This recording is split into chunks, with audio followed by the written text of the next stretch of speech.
आपकी आवाज। नमस्कार, मैं प्रकाश पुंज पांडे और स्वराज मिशन में आप सभी का स्वागत है।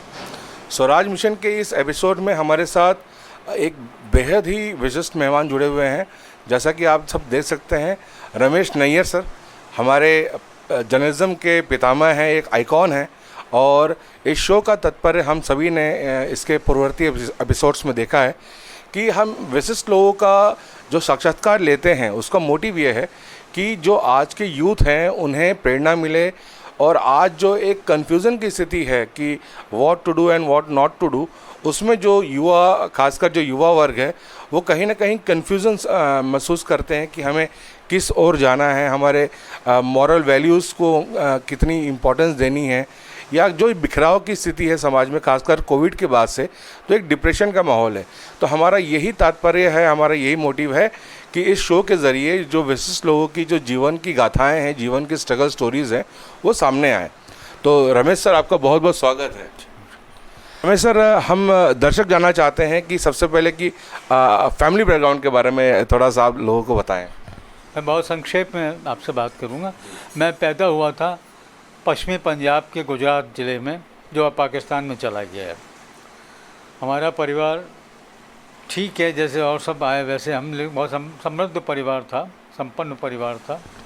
और हमारा जो गांव था, जो कस्बा था, उसमें दो और बड़ी हस्तियां थीं। एक थे भाई प्यारे लाल, जो गांधी जी के सचिव थे, नैयरी थे वो, और उनकी छोटी बहन डॉक्टर सुशीला नैयर। लेकिन हम लोग पार्टीशन के बाद में सब बिखर गए। वो राजनीति में थे, वो राजनीति में रमे रहे। हम लोग के पास कुछ नहीं था। हम लोग फिरोज़पुर आए, फिरोज़पुर से अमृतसर आए, अमृतसर से मथुरा आए। पिता मेरे, क्योंकि मैं तो उस वक्त 7.5 साल का था, 8 साल का होने वाला था, तो मैं तो कुछ करने की स्थिति में था नहीं। जब तो पिता ने संघर्ष किया, हम लोगों को जैसा भी हुआ, तो हम मथुरा में आकर के सेटल हुए। मथुरा में करीब 10 साल हम लोग रहे। वहाँ से ही मैंने इंटरमीडिएट तक की पढ़ाई की। और फिर हमारा रायपुर में आने का संयोग हुआ। हमारे मामा यहाँ थे और वो वेल सेटल्ड हो गए थे, तो उनके कारण हम लोग यहाँ आ गए। यहाँ आने के बाद में मैंने बीए किया और उसके बाद में एक क्लर्क की, एक पीडब्ल्यूडी इरिगेशन में अपर डिवीज़न क्लर्क की नौकरी बैठे बैठाए मिल गई, क्योंकि उन दिनों में इतने ज़्यादा लोग होते नहीं थे। और लेकिन मन में इच्छा ये थी कि मैं लेक्चरर बनूंगा। तो फिर अंग्रेज़ी में एमए किया। वही नौकरी करते हुए अंग्रेज़ी में एमए किया। थोड़ा कठिन ज़रूर था, क्योंकि एमए की क्लासेस उन दिनों में साइंस कॉलेज में लगा करती थी। अंग्रेज़ी एमए की यूनिवर्सिटी का भवन बन रहा था। तो 1964 में मैंने एमए अंग्रेज़ी में किया। और उसके बाद में मेरी नौकरी लग गई भिलई में, भिलई 3 पुराने भिलई में, और मैं वहाँ टीचर हो गया, लेक्चरर हो गया। वहाँ कुछ साल काम किया, लेकिन मन में इच्छा ये होती थी कि पत्रकार बना जाए। तो फैमिली की बहुत फाइनेंशियल स्थिति बहुत अच्छी नहीं थी, तो जोखिम लिया। पिता इस मामले में बहुत उदार थे, माँ भी बहुत उदार थी, दादी हमारी और भी अतिरिक्त उदार थी। उनका ठीक है, जब सारा कुछ छोड़ छाड़ करके पाकिस्तान में चले आए तो एक स्ट्रगल और सही करो, तुम एमए करो, छोड़ दो नौकरी जो करते हो। तो फिर एमए अंग्रेज़ी में किया। उसके बाद मुझे भिलई, पुराने भिलई में लग गई नौकरी, वहाँ के पब्लिक हायर सेकेंडरी स्कूल में। वो चलता रहा। लेकिन मन में ये, उसी बीच में एक खबर, जब मैं वहाँ था तो एक सूचना मिली कि एक आदमी फर्जी डिग्रियाँ बेचता है। तो मैं पढ़ाता था, लेक्चरर था। मैं कहा लेकिन इसका पता लगाना चाहिए। तो ये जिज्ञासा से मैं पता लगाने के लिए गया। तो एक व्यक्ति मुझे मिला, अब नाम उसका लेना बेकार है, मर भी गया होगा पता नहीं। तो उन्होंने मैंने उनसे कहा भाई मुझे भी एक डिग्री दे दो। तो बोले कौन सी चाहिए आपको? मैंने कहा मुझे कोई भी दे दो, ग्रेजुएशन की डिग्री दे दो। और तब जबकि मैं ग्रेजुएट हो ही चुका था, मैं तो केवल फर्जी डिग्री वाला मामला था। तो बोले नहीं, आपको हम एमए की डिग्री दे देते हैं ना। एमए की दे दो, कितना लगेगा? 300 रुपये। अब मैं वहाँ लेक्चरर था, मुझे एग्जैक्टली 295 रुपये मिलते थे, वो प्राइवेट स्कूल था वो। तो मैंने कहा ठीक है ऐसा करो, 200 रुपये इस बार ले लो, अगली तनख्वाह पे और पैसे ले लेना। तो उन्होंने कहा आप नहीं दोगे, तो मैंने कहा तुम क्लेम कर देना कि इनकी डिग्री फर्जी है, तो फिर तो मैं तो फंस जाऊंगा। तो उन्होंने खैर वो दे दी। वो उसको मैंने खबर बनाई, मुझे बड़ा लगा कि हमारे यहाँ के बच्चे जो छत्तीसगढ़ के हैं, क्योंकि तब हमें छत्तीसगढ़ आए हुए काफ़ी समय हो गया था, और मेरे मामा के ससुराल सरायपाली में था पार्टीशन से पहले। तो ये मन में आया कि ये हमारे यहाँ के लड़के पढ़ रहे हैं जैसे मैं भी पढ़ रहा हूँ, और ये फर्जी डिग्री पर भिलाई स्टील प्लांट में नौकरी पा जाते हैं, तो चलो इसके लिए किया जाए। तो मैंने खबर बनाई। मैं पहले नवभारत गया, सबसे बड़ा अखबार था, तो वहाँ मुझे उन्होंने बात ही करने से मना कर दिया, लड़का जैसा था मैं। फिर मैं नई दुनिया गया, देशबंधु तब नई दुनिया के नाम से जाना जाता था, उन्होंने भी बहुत तवज्जो नहीं दी। फिर मैं युग धर्म चला गया, तो पद्माकर भाटे उसके संपादक थे। मैंने भाटे जी से कहा, बड़ा इजी एक्सेस था, उन तक पहुँचना बहुत सहज था। मैंने कहा ये स्थिति है, और ये मैं डिग्री भी वो फर्जी लेकर के आया हूँ। तो बोले खबर बना दीजिए आप। वहीं बैठ कर के उन्होंने मुझसे खबर बनवाई, मैंने खबर बना दी। बोलिए डिग्री आप हमारे पास छोड़ दीजिए, क्योंकि उन दोनों रायपुर में ब्लॉक नहीं बना करता था, ब्लॉक नागपुर से बन करके आया करता था। बोले परसों या कल रात तक ब्लॉक आ जाएगा, परसों के अखबार में आपका ये पूरा आ जाएगा। और मैं भले ही से कभी ट्रेन से तो कभी बस से जाया करता था रोज़। तो मैं ट्रेन से जा रहा था, तो वहाँ लोग चर्चा कर रहे थे कि भाई देखो फर्जी डिग्रियाँ बिकती हैं। मैं कहता, आपस में दो लड़के बहस कर रहे, तो मैं कहता था ना ये सब होता है यहाँ पे। तो मुझे उत्सुकता हुई, मैंने कहा कि मेरा बनाया हुआ खबर, मेरी बनाई हुई खबर तो नहीं है। तो मैंने कहा वो दिखाइए। तो उन्होंने मुझे नवभारत पॉपुलर था, उसमें दिखाया, उसमें मैंने देखी।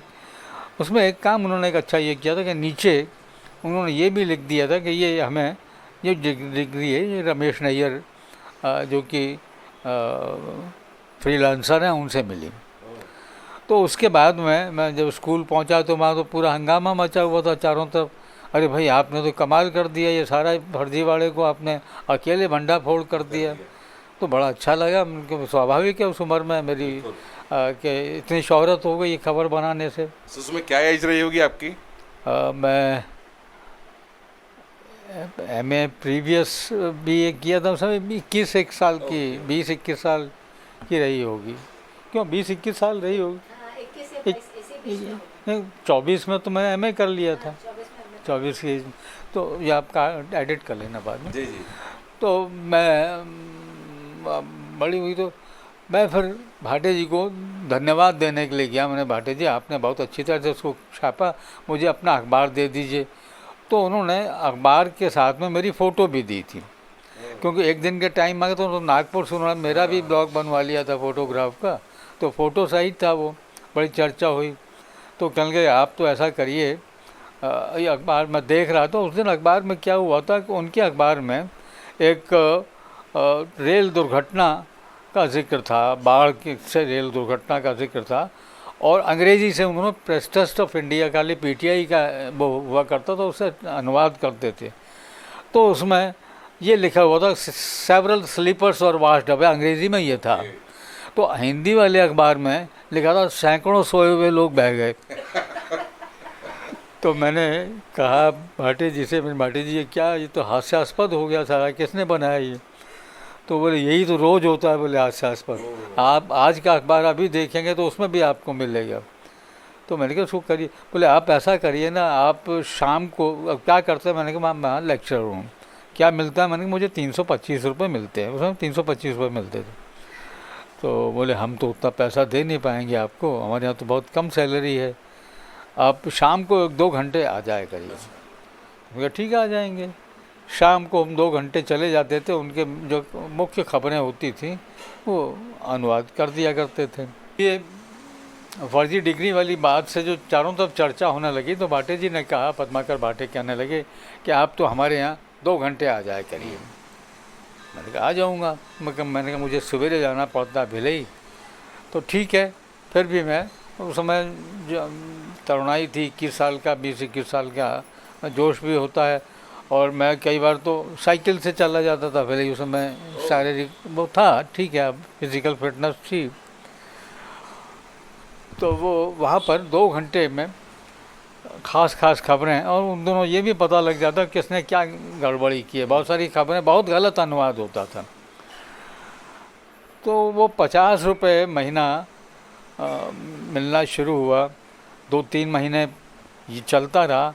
एक दिन वो आग्रह करके उनके नागपुर से हेड ऑफिस से आए हुए थे भगवतीधर वाजपेयी, तो उन्होंने कहा कि ये नैयर जी, आपका तो अनुवाद बहुत अच्छा है और आपकी भाषा बहुत अच्छी है, आपकी बातचीत बहुत अच्छी है, आप पत्रकारिता में क्यों नहीं आ जाते?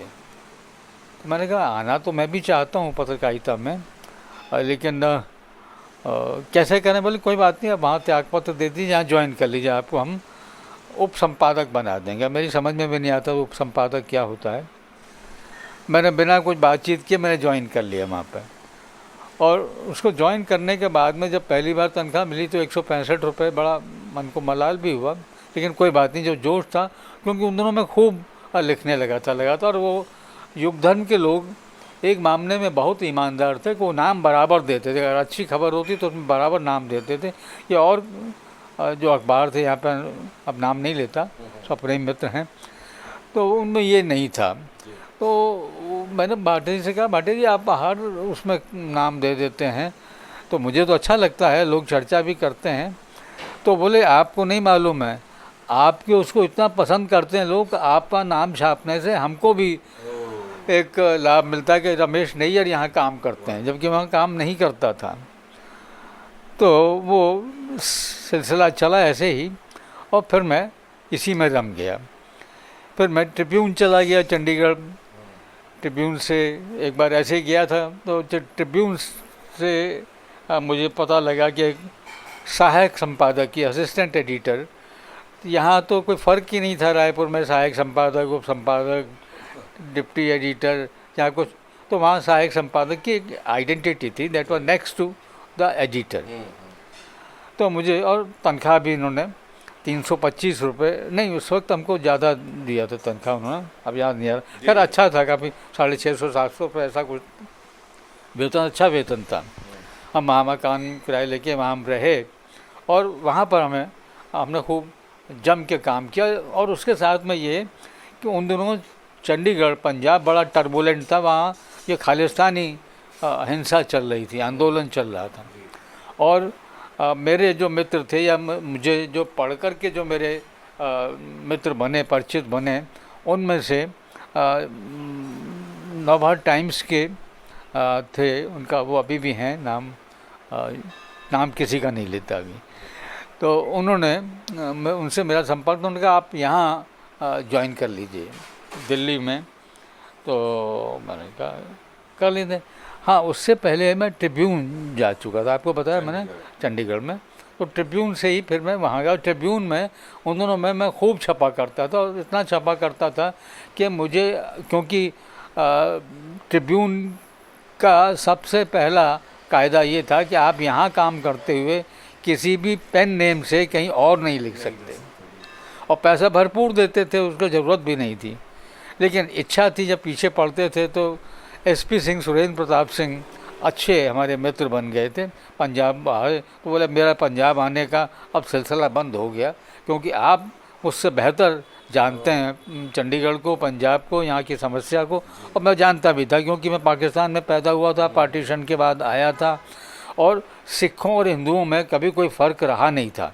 वो जो पाकिस्तान की एजेंसी ने क्रिएट किया, और उस समय एक नारा दिया, ये सारे के सारे पाकिस्तान की ISI जो भी है, इन लोगों ने एक नारा, लोगों में भेद पैदा करने के लिए एक नारा दिया, मुस्लिम सिख भाई भाई ये हिंदू कौम कहाँ से आई।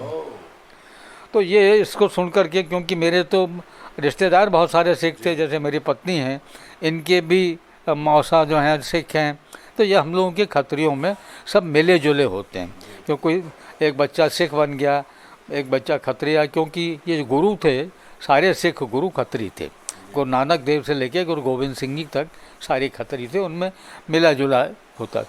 तो बहुत सहज, और पंजाब के वो दिन बहुत अच्छे थे, चंडीगढ़ के वो दिन ख़तरा ज़रूर था, जोखिम ज़रूर था, जान का भी खतरा था। एक आध बार ऐसा हुआ भी कि मैं एक बस में चढ़ा वहाँ से ट्रिब्यून से उस दिन गाड़ी मुझे नहीं मिली थी, बस में चढ़ा तो एक आदमी मेरे पीछे बैठ गया आकर के, वो सरदार था और थोड़ा सा लग भी अजीब सा रहा था।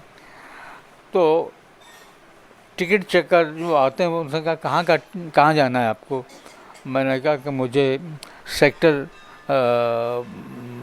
कौन सा था अपना, हाँ, मैंने कहा मुझे सेक्टर 21 की टिकट दे दीजिए। मैंने सेक्टर 21 का पैसा तो उससे पूछा तो उसने कहा मुझे भी सेक्टर 21 की टिकट दे दीजिए। तो मेरे दिमाग में कुछ खटका। मैं 21A में रुका करता था, एक स्टॉप मुझे मालूम था जहाँ रुकना रहता है। वो हुआ ऐसा कि मुझे जब खतरा जैसा महसूस हुआ तो मैं एक स्टॉप पहले उतर गया, और वो उस बात के लिए तैयार he was not expecting it. वो बाद में जाकर सेक्टर 21A में जब जाकर के रुका तो तब तक तो मैं अपने घर पहुंच गया था, गलियों वलियों से घूमते घामते। तो ये ख़तरा ये था, इस खतरे ने थोड़ा सा डराया भी। डर तो लगता था, लेकिन एक चीज़ थी, हमारे पारिवारिक पृष्ठभूमि भी यही थी कि ये खतरे का वो नहीं, जिस दिन भगवान ने तय किया जाना उसी दिन जाओगे, उससे पहले नहीं। और फिर हम तो उस पार्टीशन में आए थे, उसमें कम से कम 10 लाख लोग कत्ल कर दिए गए थे, तो वो सारा देखा हुआ था, तो उस बात का भय नहीं हुआ। तो ज्वाइन चलो वहाँ भी कर लिया, वहाँ हो गया सब पंजाब में, चंडीगढ़ में।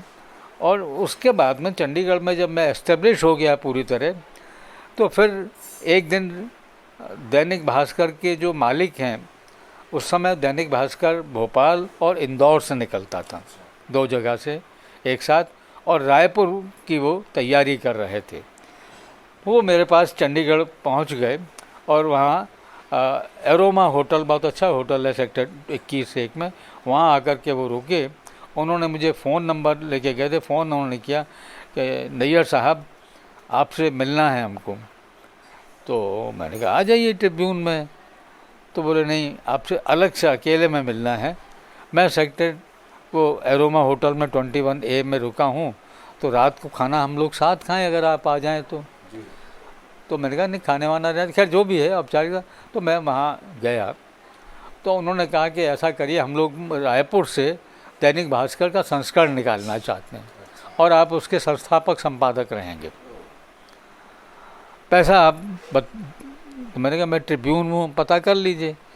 बोले हाँ, ट्रिब्यून की तनख्वाह बहुत अच्छी है। मैंने कहा अच्छी नहीं है, सुविधाएं भी बहुत हैं, नाम और शोहरत भी बहुत है। तो बढ़िया, बहुत तेज़ होता है, सुन रहे होंगे बच्चे शायद।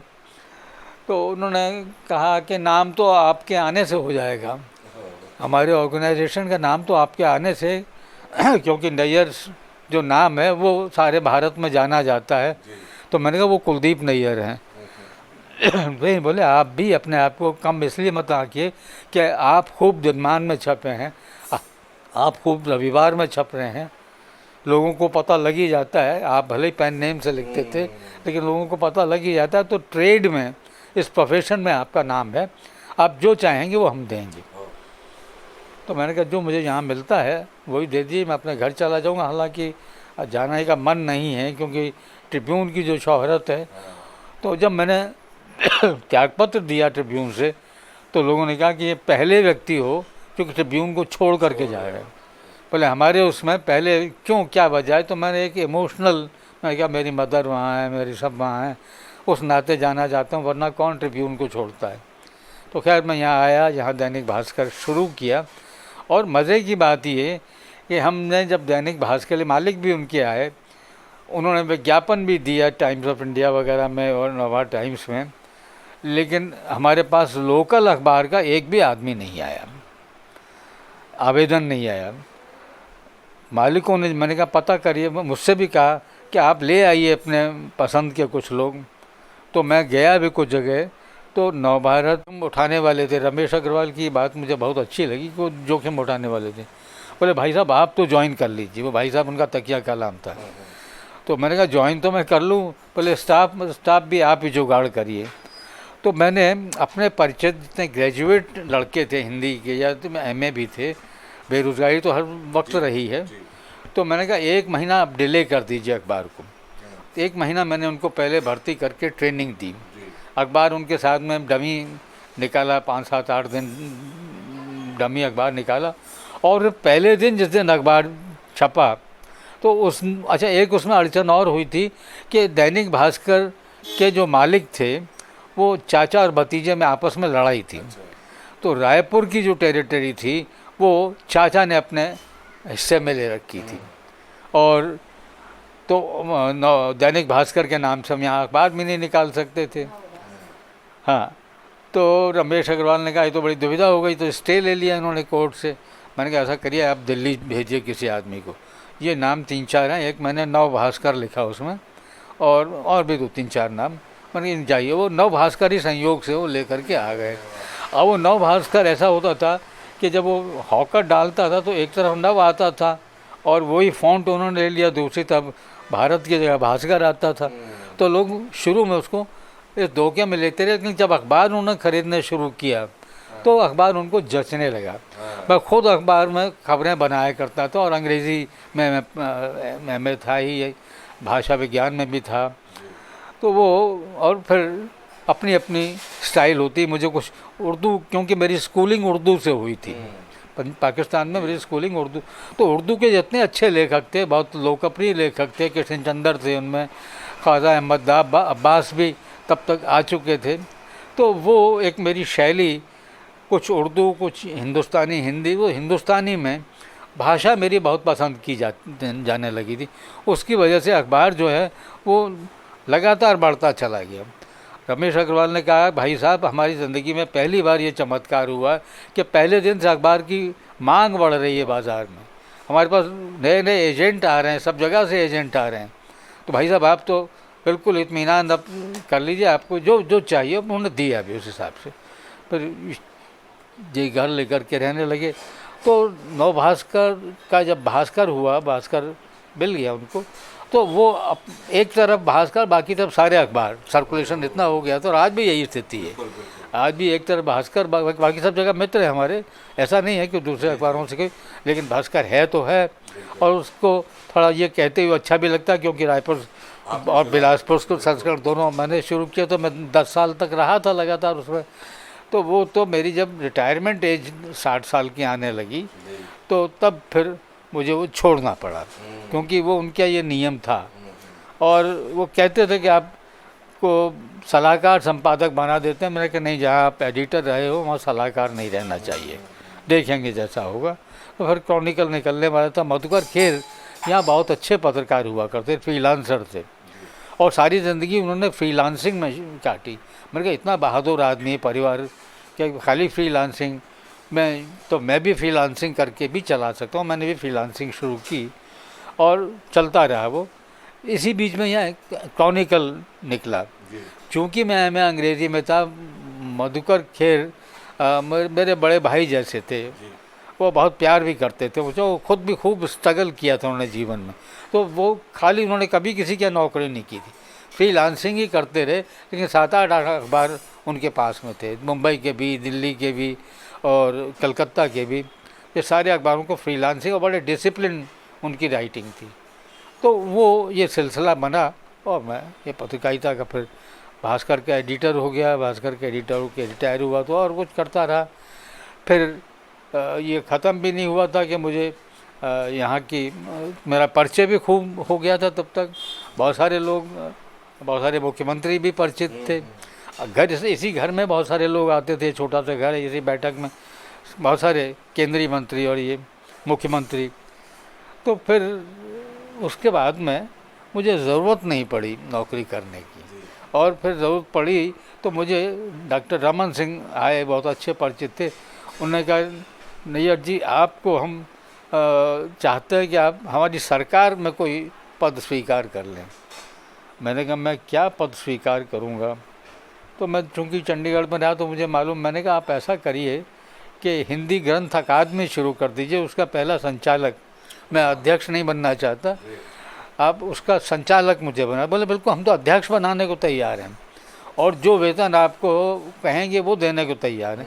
तो मुझे हिंदी ग्रंथ अकादमी का यहाँ संचालक बना दिया गया। मैंने शुरू की ग्रंथ अकादमी, उसमें छोटा सा एक हमने भोपाल की ग्रंथ अकादमी का लिया, एक चंडीगढ़ के ग्रंथ अकादमी का लिया, एक कलकत्ता के, इन सब को लेकर के उनका विधान बनाया, स्टाफ रिक्रूट किया और अच्छी किताबें छापी और उसकी शोहरत भी हो गई। बहुत शानदार तरीके से देखिए, नॉन स्टॉप सर की तबीयत भी थोड़ी सी नासाज है, लेकिन फिर भी उन्होंने समय दिया और एक पार्टीशन के पहले से लेके रायपुर आने तक की और डॉक्टर रमन सिंह गवर्नमेंट में ग्रंथ अकादमी की जो शुरुआत की नैयर साहब ने, ये आपने दर्शकों ने बहुत ही सटीक तरीके से संक्षेप में, जैसे कहानी तो ये बहुत लंबी है, इन्होंने कट्स लेके कोशिश किया कि शॉर्ट टाइम में, क्योंकि वीडियो भी हम लंबा नहीं कर सकते हैं, दर्शकों तक पहुंचा।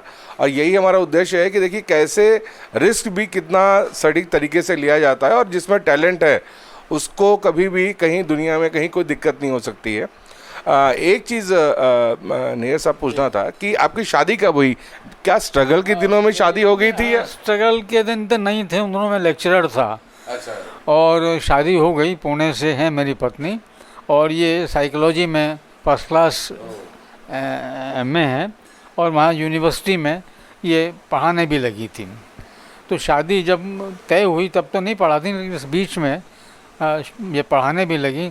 और मैं जब ये ज्वाइन कर लिया तो इन्होंने मुझसे सिर्फ एक ही बार ज़िंदगी में कहा, मैंने तो लेक्चरर से शादी की थी, आप तो पत्रकार हो गए, तो ज़िंदगी ज़रा कठिन हो गई। लेकिन इनका जो संबल और साथ मुझे रहा है, मैं नहीं बिखरा अगर और कहीं किसी तरह का अपयश अगर नहीं मिला तो उसका सारा का सारा श्रेय मैं अपनी पत्नी को देता हूँ। कितनी बड़ी बात है ना, हमें वो प्रश्न पूछना ही नहीं पड़ा कि एक सक्सेसफुल इंसान के पीछे एक महिला का हाथ होता है। और रमेश सर ने खुद ही उस बात को बड़ी कृतज्ञता से और बड़े ही उल्लास से और गौरवान्वित होकर बताया।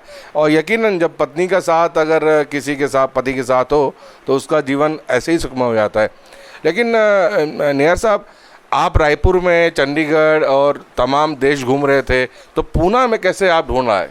नहीं, पुणे में मतलब इनके माता पिता वहाँ रहते थे। हम लोग पंजाबी खत्री हैं, तो हम लोगों के कुल पुरोहित होते हैं। तो हमारे कुल पुरोहित ने इनके पिता को हमारे बारे में बताया तो बोले वो ख़ानदान बहुत अच्छा है।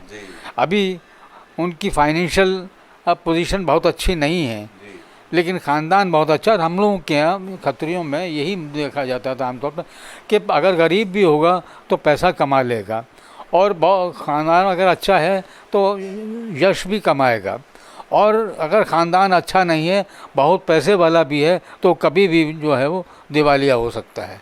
तो ये एक धारणा बनी हुई है, एक चर्चा। तो उस नाते वो लोग हमसे निश्चित रूप से बहुत अच्छी स्थिति में थे। डिफेंस ऑफिसर थे वो, इसमें सिविलियन थे डिफेंस मिनिस्ट्री में। तो मतलब सामाजिक रूप से, पारिवारिक रूप से, आर्थिक रूप से हमसे बहुत संपन्न थे। और उन्होंने हमारी इस विपन्नता में आकर के मेरी पत्नी ने जो साथ दिया मेरा, तो उनके घर को मैं देखता हूँ, जिस घर में हम रहते तो बाड़ा था, मेरे मामा का बाड़ा था, उसमें हम ऊपर फर्स्ट फ्लोर पर रहते थे, जहाँ की वाशरूम तक कॉमन था। तो उस स्थिति में जो उन्होंने कुछ साल आए, धीरे धीरे ईश्वर सब ठीक करता गया, क्योंकि इनको घर बैठे बैठाए लेक्चरर का अपॉइंटमेंट आ गया। घर बैठे बैठे इसलिए कि एप्लीकेशन निकला तो एप्लीकेशन मैंने लिख करके भेज दी और इनको सीधा अपॉइंटमेंट आया कि दानी गर्ल्स स्कूल में लेक्चरर में ज्वाइन कर लीजिए। फिर तो बाकी संघर्ष कुछ नहीं था, बाकी तो ठीक जीवन चलता रहा। इफरात में पैसा हमारे पास बचपन में था, अब है नहीं है और कभी भी नहीं रहा जीवन में, और उसकी ज़रूरत भी नहीं पड़ती और कमी भी नहीं है, वो हमारी प्राथमिकताओं में भी नहीं रहा कभी। देखिए, यही होता है सादा जीवन, उच्च विचार। और अगर आपके विचार अच्छे हैं और नीयत साफ़ है तो किसी चीज़ की कमी नहीं होती है। और बोलते हैं ना, बहुत ज़्यादा धन से भी अशांति हो जाती है, तो जीवन में शांति बहुत ज़रूरी है। रमेश सर, आज के युवाओं को, यूथ अपने प्रोफेशन को लेके बहुत कंफ्यूज रहता है कि क्या करें क्या नहीं करें, ये करें या वो करें, क्योंकि इस प्रकार की जो एक समाज में जन जागृति है उसकी भी कहीं ना कहीं अभाव दिखती है। तो युवाओं को क्या संदेश है आपका? बात ये है कि ये अभाव और ये सारे इसलिए हैं कि अब अवसर कम हैं, नौकरी पाने के अवसर कम हैं, कम नौकरियां निकल रही हैं और संघर्ष बहुत ज़्यादा है। और उसके बीच में से अगर रास्ता निकालना है तो फिर ये तैयार रहना चाहिए कि हमें किस हालत में रहना है। वो स्थिति भी थी, मैंने बताया कि आपको, मैं साइंस कॉलेज यहाँ से साइकिल से जाता था, मेरे पैरों में चप्पल जो हैं वो ये जूता भी नहीं होता था। वहाँ से आने के बाद में मैं वहाँ जाया करता था, तेली बांधा पे एक इरिगेशन का ऑफिस था, वहाँ मैं क्लर्की करता था। तो वहाँ एमए की क्लास अटेंड करना और वहाँ जाकर करना, साथ में टिफ़िन रख लेना, 2 रोटी और जो भी जो खा लेना वहाँ पे। तो ये कुछ साल तक जो संघर्ष चला, और ये संघर्ष ऐसा था, लेकिन उसमें एक चीज़ बहुत अच्छी थी कि मुझे लिटरेचर का बहुत शौक़ था। सारे संघर्ष के बीच में मुझे वो लिटरेरी जो फ्रेंड्स मिल जाते थे, तो और उनसे किताबें पढ़ना, और फिर लिखने का शौक़ शुरू हो गया। लिखने का शौक़ शुरू हो गया तो फिर ये संघर्ष फिर रहा नहीं। वो अलग तरह की जो शोहरत आपको मिलने लगती है तो आपका संघर्ष दब जाता है। आपको आदमी तब क्लर्क नहीं समझता, तब आपको लेखक समझता है। तो आज के युवा क्या करें जब कन्फ्यूज़न की? युवा को एक बात तो मान करके चलनी चाहिए, मेरे साथ तो ये रहा है, सबके साथ में। आज के युवा को ये मान करके चलना चाहिए कि उसे अपना रास्ता खुद बनाना है, क्योंकि हम जो निम्न मध्य वर्ग के लोग हैं, हमारे अवसर हमारे बहुत सारे संपर्क नहीं हैं, हमारे रिश्तेदार ऐसे नहीं जो हमको उठा करके दे दें, ना हमारा कोई राजनीतिक या हमारा पैटर्न है। तो हम आज के युवक को ये समझना चाहिए कि मुझे संघर्ष करके एक एक इंच अपना रास्ता तैयार करना पड़ेगा, और कभी ये कोशिश नहीं करनी चाहिए या कभी सपना भी नहीं देखना चाहिए कि किसी तरह की सिफारिश से या किसी की चाटुकारिता से हमको कोई नौकरी मिल जाएगी और हम आगे बढ़ जाएंगे। और मैं ये बहुत मेरा अनुभव है, मैं भी अब 82 साल पूरे कर लिया, मेरा अनुभव ये है कि केवल आपका स्वयं का संघर्ष, आपकी स्वयं की जिजीशाही आपके काम आती है। जितनी सिफारिशें हैं वो आपको करके नौकरी में लगा देंगे, आगे नहीं चल पाएंगे। तो अपने ऊपर एक मुझे बहुत अच्छा शेर लगता है, वो खुद ही को कर बुलंद इतना कि हर तदबीर से पहले खुदा बंदे से खुद पूछे बता तेरी रज़ा क्या है। तो मुझे लगता है अब इसके आगे कुछ इसे एक्सप्लेन करने की ज़रूरत ही नहीं है। रमेश नैयर साहब ने इतनी साफगोई से अपनी इन बातों को, अपने इस संदेश को भी युवाओं के मस्तिष्क में डालने के लिए ये जो शेर पढ़ा है, ये मुझे लगता है ज़रूरत से ज़्यादा इफ़ेक्टिव है। और शेर या मुहावरे या कहावतें ऐसे ही नहीं बनी हैं, वो एक बहुत बड़े अनुभवों से बनी हैं। और अगर उन चीज़ों को आप अपने जीवन में इस्तेमाल करते हैं तो यकीनन आपको जो दिशा विहीनता कभी कभी लगती है, वो आप कन्फ्यूजन आपका जो है दूर हो जाएगा। और अपने ऊपर बिलीव कीजिए, सेल्फ कॉन्फिडेंस रखिए और अपनी लाइन खुद बनाइए, तो आप ज़िंदगी में 100% सक्सेसफुल पालेंगे। रमेश सर, थोड़ा सा लाइट नोट की बात करते हैं कि नॉर्मली आपको देखा गया है कि आप बहुत गंभीर किस्म के इंसान हैं, तो कभी गुस्सा नहीं आता है आपको? नहीं, मुझे गुस्सा तो खूब आता है, लेकिन वह जैसा दूध में उफान आता है वैसे ही उतर जाता है। मेरी सेंस ऑफ ह्यूमर, मेरी बहुत सारी दोस्ती, ये मेरी सेंस ऑफ ह्यूमर की वजह से मैं ज़िंदा हूँ। वो मुझ में है रोबस्ट सेंस ऑफ ह्यूमर। हम लोग घर में भी मजाक में भी ऐसे ही करते हैं। आमतौर पे रमेश नैयर जी को एक गंभीर किस्म के व्यक्ति के रूप में हमेशा देखा गया है, लेकिन जैसे सिक्के के 2 पहलू होते हैं, तो रमेश जी कभी आपको गुस्सा आता है? मुझे गुस्सा आता है, लेकिन क्षणिक गुस्सा आता है। गुस्सा, एक तो मैं मन में कुछ किसी के प्रति कटुता पाल के नहीं रखता, इसलिए सब जानते हैं। जैसे मुझे गुस्सा आता भी है, लेकिन वो मानते हैं कि ये जो है ये ढल जाएगा। मेरी जो स्वाभाविक जो वो है प्रकृति, नेचर जो है, वो नेचर जो है 2 चीज़ों के, एक तो उदार रहना, प्रसन्न रहना, किसी के प्रति कोई कलुष पाल करके नहीं रहा, कभी नहीं रहा। मेरे दुश्मन नहीं बने। क्षणिक लोगों को बुरा लगता है, लेकिन उसके बाद में वो समझ जाते हैं आदमी ये ठीक है, बाकी जो तो। और बहुत सारे लोग, इतने सारे लोग हैं जिनको जैसे मेरा लोगों ने बहुत बिना जाने हुए भला किया। मैंने भी सैकड़ों की तादाद में होंगे लोग जिनको कहीं ना कहीं पता लगा तो कर दो।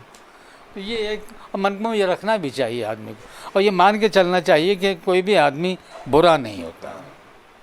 बिल्कुल, ईश्वर की बनाई हुई कोई चीज़ खराब हो ही नहीं सकती है।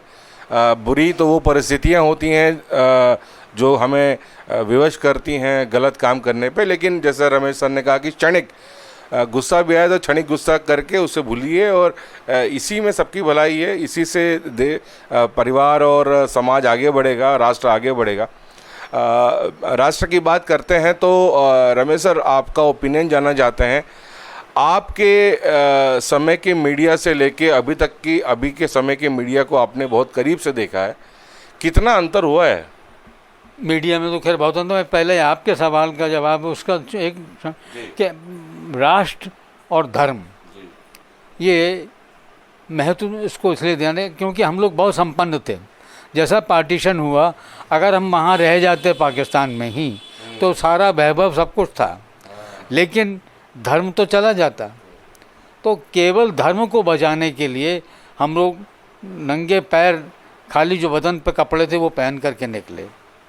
मेरे पिता को मालूम था, वो पढ़े हुए थे, वो उनको मालूम था पार्टीशन होगा, इसलिए वो 7-8 महीने पहले आ गए थे।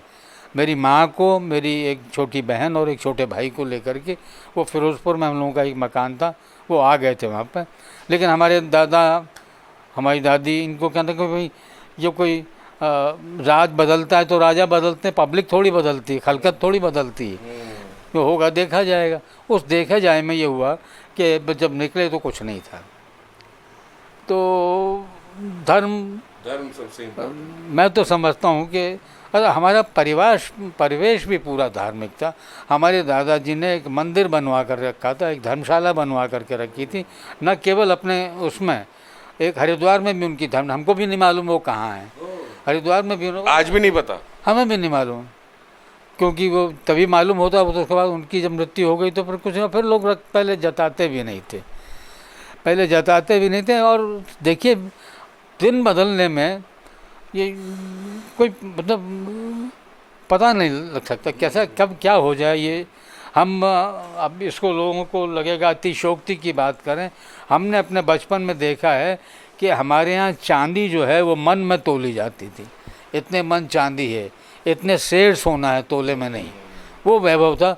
और निकले तो बदन पर जो कपड़े थे वो, जब हमारी चूँकि माँ हमारी पहले आ गई थी पिताजी के साथ में, तो 50-60-100 तोले सोना तो पहने ही रहते थे वो आ गया था बस। और जो हमारी दादी ने कुछ थोड़ा सा पहन के रखा था वो आ गया था।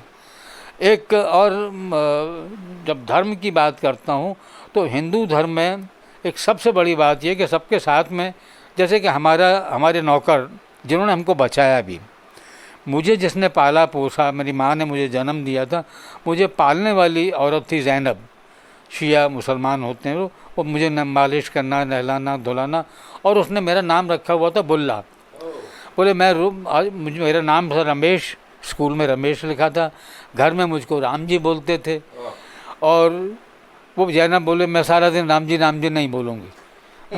हाँ, और मुसलमान थी, शिया मुसलमान, अच्छी थी, सब कुछ करती थी, बोलते राम जी साथ में, ये मेरा बुल्ला है। तो बुल्ला करके ही मुझे बुलाती थी, और कालू खां भी बुल्ला करके ही बुलाता था।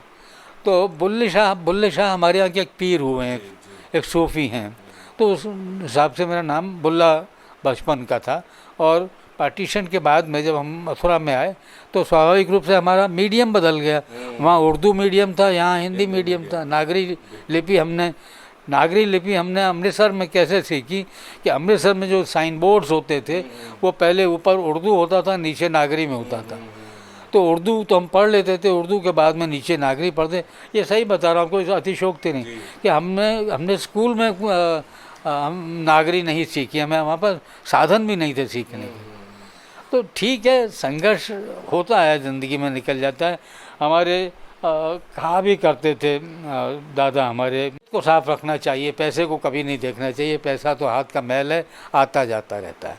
तो हाथ का मैल है पैसा, ये हमारे दादी ने, हमारे दादा ने ये जो कहावत बना कर रखी थी वो हमने अपने जीवन में उतार के रखी।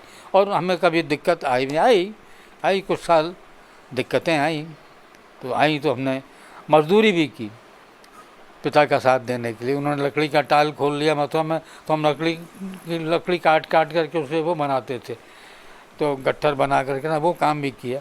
ठीक है, चलता है जीवन में सब कुछ। लेकिन ये है कि धर्म यही है। तो मैंने बताया कि जैसे मुसलमान बन जाते तो वहाँ रह जाते, कहा भी लोगों ने कि आपको कुछ, हम तो आपको कलमा भी नहीं पढ़वाएंगे, आपकी सुन्नत भी नहीं कराएंगे। तो उन्होंने कहा नहीं, दादा ने कहा कि नहीं, दादी ने भी यही, तो चले ठीक है, ज़िंदगी चलती है। तो कितनी सुंदर तरीके से एक अनुभव के ज़रिए रमेश नैयर साहब ने अपनी धर्म की परिभाषा भी बताई। तो धर्म और राष्ट्र दोनों इतनी इम्पोर्टेंट है, और आज के युग में इसी पे राजनीति भी हो रही है, क्योंकि राजनीति का धर्म क्या है ये तो सबको पता है कि राजनीति का धर्म क्या है, लेकिन शायद वो कहीं विलुप्त सा हो गया है, क्योंकि अब धर्म की राजनीति होने लगी है। तो राजनीति का धर्म और धर्म की राजनीति, ये जो दो फ्रेज़ है, इस पर एक लाइन में आपका एक संदेश, राजनीति का धर्म और धर्म की राजनीति। देखिए, इस मामले में मुझे कि राजनीति सर्वकालिक धर्म है और धर्म जो है वो अल्पकालिक राजनीति है।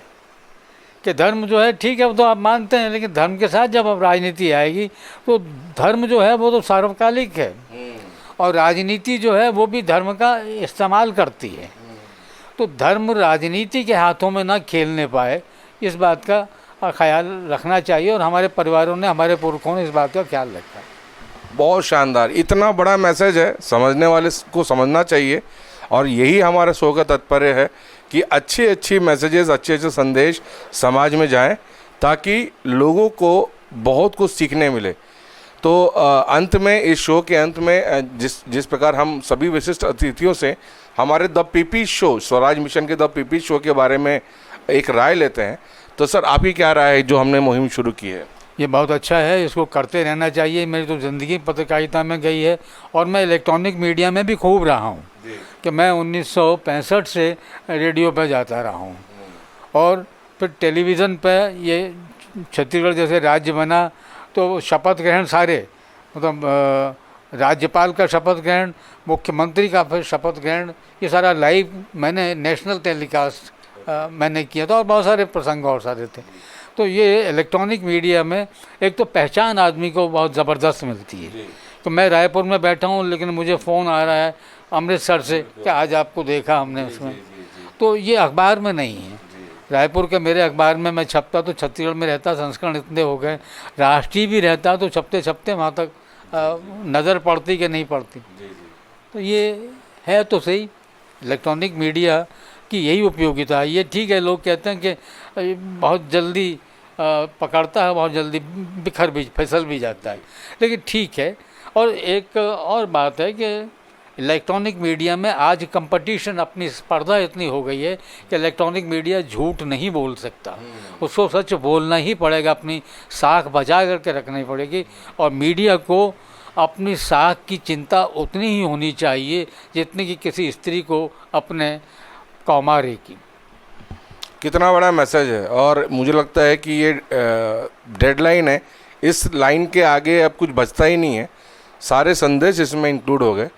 तो आज रमेश नैयर जी से हमारी एक अनकट और स्पेशल मुलाकात हुई, और उन्होंने अपने बाल्यकाल से लेके अभी तक की एक जो जीवन की गाथा थी, स्ट्रगल स्टोरी थी, उन्हीं की कहानी, उन्हीं की ज़ुबानी हमने सुनी और दर्शकों तक हमने पहुंचाने की कोशिश की, और उम्मीद है कि बहुत कुछ आपको सीखने मिलेगा। और रमेश नैयर जी, आपने अपना कीमती समय दिया, उसके लिए बहुत बहुत धन्यवाद।